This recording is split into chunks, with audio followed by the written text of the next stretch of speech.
happening, people? Welcome to the Brain Nutrition Revolution. I wanted to do a video on the negatives of wheat, the three main negatives, with them being gut health, blood health, and brain health.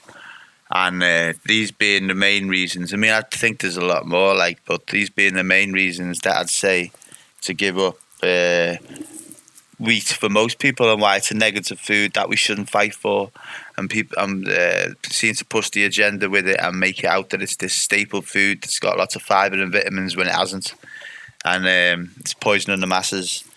So yeah, the main negatives. First of all, the gut health. Right? It's full of these things called lectins, which basically shred the lining of your stomach.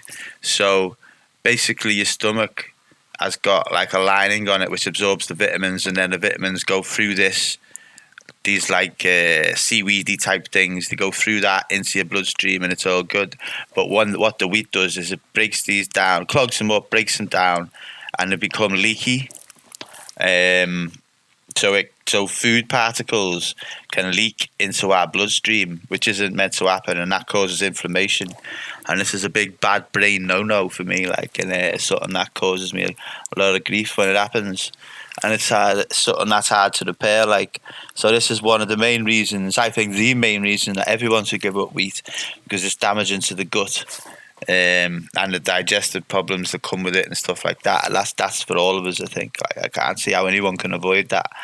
And then there's the blood health side of it, which is the negative number 2, and that's the well, it basically just acts like sugar. Do you know what I mean? It's basically just sugar. As soon as we eat it, the body turns it into sugar in the blood, turns it into it spikes insulin and stuff like that, and it goes as high blood sugar rushes, it's high GI, and so basically all the problems you get with table sugar and all them things that we're told to avoid, you get with the high carb foods, the ultra high carb processed foods, because these foods don't have the fibre that, say you eat an apple, that's got a lot of sugar and all that. Well, not a lot, it's got sugar, but the sugar in an apple is slowly absorbed compared to a piece of bread. And the fibre thing is just false. The fibre, you make out it's got lots of fibre, and it hasn't really. So yeah, all the same problems you get with the blood, with sugar, you get with your wheat as well, and other high carb things. I mean, I'd say you get that with your rice and other high carb foods as well. That's not just specific to the wheat, but the one that is specific to the wheat is the brain health, which I've discussed in other videos. The addictive pathways, the way it seems to affect people's mental health. For mine, I still haven't figured out fully exactly the process and mechanism and why it affects my mental health and makes my delusions and things so much worse. I don't really know, but it does. And there's a lot of people with the same thing. So you've got the brain health side of it, making people sluggish, brain fog. A lot of people speak of that.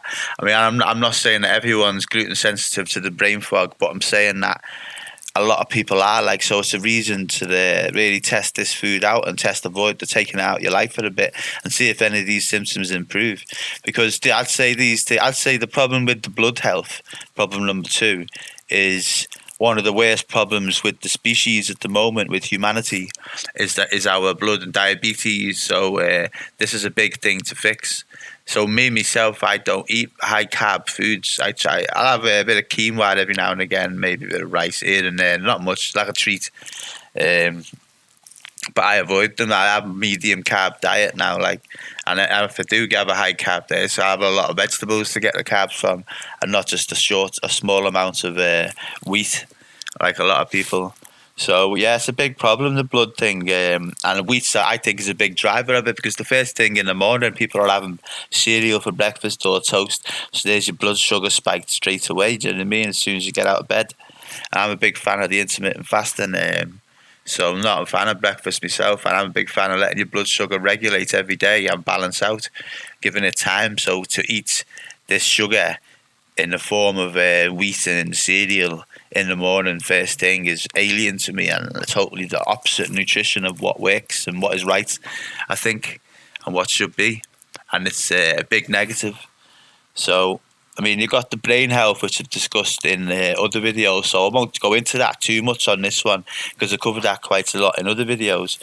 But so for me, like that's the main three negatives and reasons why someone should think about gluten, because the main with me it's seen as this staple food and no one thinks about it as a negative, and a lot of people argue for it and say it's the stuff it's sprayed with and you can get away with a bit of like proper, what is this, I can't remember the name, the types of bread you've got, rye bread and all stuff, and so yeah, there's a few. I just don't think it's worth fighting for. I think there's so many.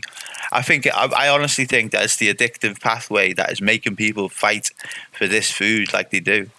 But I'll talk about that in another video. Like the way people fight over the bread and defend it baffles me when it's this negative food. When people like me are getting poisoned by it and it's littered in society, and it does these negative things. Like, I mean, the gut health's enough of a reason to stop eating it alone, and then the blood health is, and then the brain health for the people who are affected is definitely enough. So it's just a very negative food. I'm not a fan. Can you tell? Anyway, thanks for listening, and trust the evidence, and speak soon.